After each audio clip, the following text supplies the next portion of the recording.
سلسلے میں جو آئمہ خصوصاً 4 آئمہ کا جو موقف ہے وہ میں آپ کے سامنے پیش کرتا ہوں تاکہ آپ کو ابن حزم کے مقابلے میں شیخ ناصر الالبانی کے مقابلے میں جو آئمہ کا موقف ہے وہ بھی آپ کے سامنے اچھے طریقے سے واضح ہو سکے۔ اس سلسلے میں ذاتی کا سب سے پہلے ہم جو دیکھتے ہیں وہ امام ابو حنیفہ کا جو موقف ہے وہ ہم سب سے پہلے دیکھتے ہیں کہ امام ابو حنیفہ اس بارے میں کیا کہتے ہیں۔ یہ میرے ہاتھ میں فقہ حنفی کی مشہور و معروف اصولی کتاب ہے جس کا نام الہدایہ ہے۔ یہ مدارس کے اندر پڑھائی بھی جاتی ہے اور اس میں جو اس کتاب کے مصنف ہیں وہ برہان الدین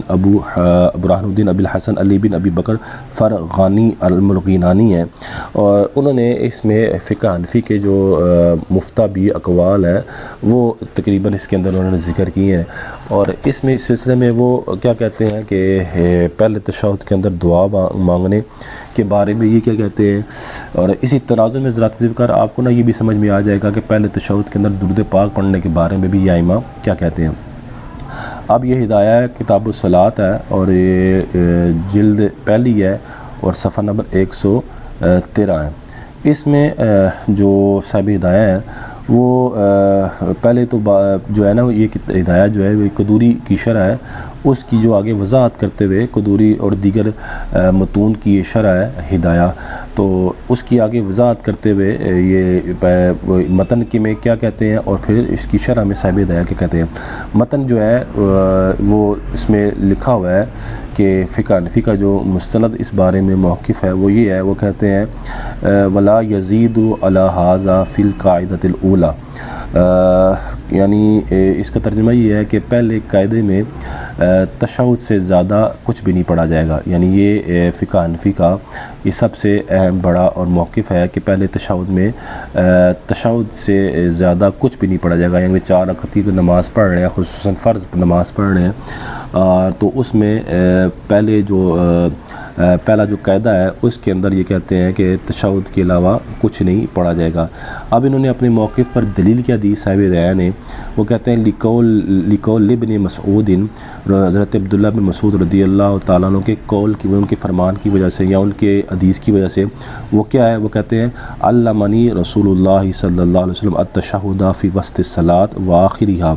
کہ حضرت عبداللہ بن مسعود کہتے ہیں کہ رسول اللہ صلی اللہ علیہ وسلم نے مجھے نماز کے درمیان میں یعنی پہلے تشہد میں اور نماز کے آخر میں اس بارے میں تشہد کی تعلیم دی۔ فَإِذَا كَانَ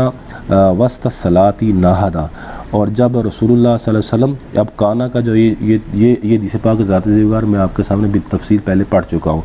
اب یہ اس یہاں حضرت عبداللہ بن مسعود رضی اللہ تعالیٰ عنہ کی حدیث جو ہے وہ صاحب ہدایہ یعنی احناف اپنے موقف پر دلیل پیش کر رہے ہیں، اور یہ حدیث مسند امام احمد بن حنبل اور دیگر صحیح ابن خزیمہ کے اندر موجود ہے۔ شیخ ناصر الالبانی نے اس حدیث پر کیا کیا تھا، اعتراض کیا تھا۔ بہرحال آپ یہ حدیث سنیں۔ اب آپ کو شاید یاد ہو تو میں نے وہاں بھی یہ بتایا تھا کہ یہ جو فَإِذَا كَانَ وسط الصلاۃ، اس کانا کا جو اسم ہے ہوا ضمیر ہے، اور وہ راجع جو پیچھے لوٹ رہی ہے وہ عبداللہ بن مسعود کی طرف بھی لوٹ سکتی ہے،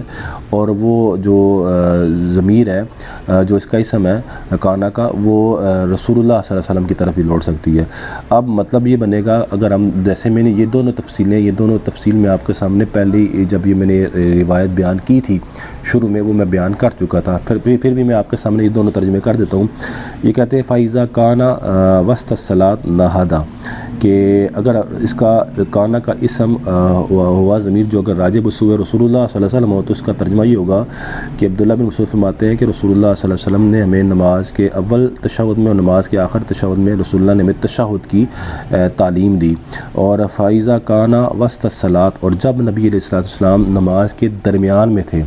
نماز کے درمیان میں تھے، نَہَضَ اِذَا فارغ من التشہد، تو رسول اللہ صلی اللہ علیہ وسلم جب تشہد سے فارغ ہوئے تو فوراً کھڑے ہو گئے۔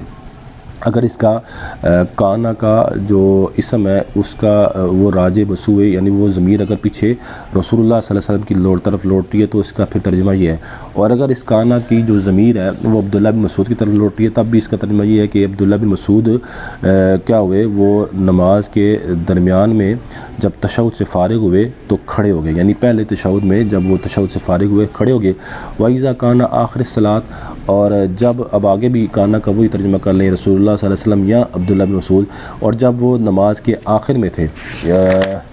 دعا لنفسی بما شاء، تو انہوں نے دعا مانگی اپنی ذات کے لیے جو بھی چاہا۔ تو یہ حضرات ذوالفقار یہ حدیث پاک ہے جو مسند امام احمد بن حنبل میں ہے اور صحیح ابن خزیمہ میں ہے۔ اس حدیث پاک کو احناف نے اپنے موقف پر دلیل پیش کی اور دلیل پیش کر کے یہ بتایا کہ پہلے تشہد کے اندر جو ہے وہ جو تشہد سے زیادہ کچھ بھی نہیں پڑھیں گے، یعنی دعا بھی نہیں مانگیں گے اور درود پاک بھی نہیں پڑھیں گے۔ حضرات ذوالفقار یاد رکھیں یہ حدیث میں آپ کے سامنے پہلے پڑھ چکا ہوں، اور یہی وہ حدیث تھی بقول شیخ ناصر البانی۔ اس حدیث کے اندر متن کا اضطراب تھا، تو شیخ ناصر البانی نے اس اضطراب کی بنا پر کہا تھا کہ یہ حدیث جو ہے یہ کمزور ہے، یعنی یہ حدیث ضعیف ہے، اور اس حدیث کے اندر جو راوی تھے ابو اسحاق سبعی، وہ ان کے بارے میں ہر چند کے وہ ثقہ راوی تھے، لیکن شیخ ناصر البانی نے کہا تھا کہ وہ اختلاط کا شکار ہوتے تھے اور ان کو روایت بیان کرتے ہوئے وہم ہوتا تھا۔ اب حضرات ذوالفقار یہ ساری باتیں جو ابو اسحاق سبعی کے بارے میں اور اس حدیث کے متن کے بارے میں جو باتیں تھیں وہ شیخ ناصر البانی کے حوالے سے میں پہلے آپ کے سامنے کر چکا ہوں۔ برکیف ابھی آپ کو صرف مقصود یہ سمجھانا تھا کہ احناف کا جو موقف ہے، فقہ حنفی کا جو موقف ہے، وہ راجح موقف فقہ حنفی کا صرف یہی ہے کہ پہلے تشہد کے اندر وہ کہتے ہیں نہ دعا مانگی جا سکتی ہے، پہلے تشہد کے اندر نہ درود پاک پڑھا جا سکتا ہے۔ حضرات ذوالفقار یہ جیسے ہدایہ ہے، ہدایہ کی اب مختلف شروعات ہیں، مشہور و معروف عشر ہے فتح القدیر،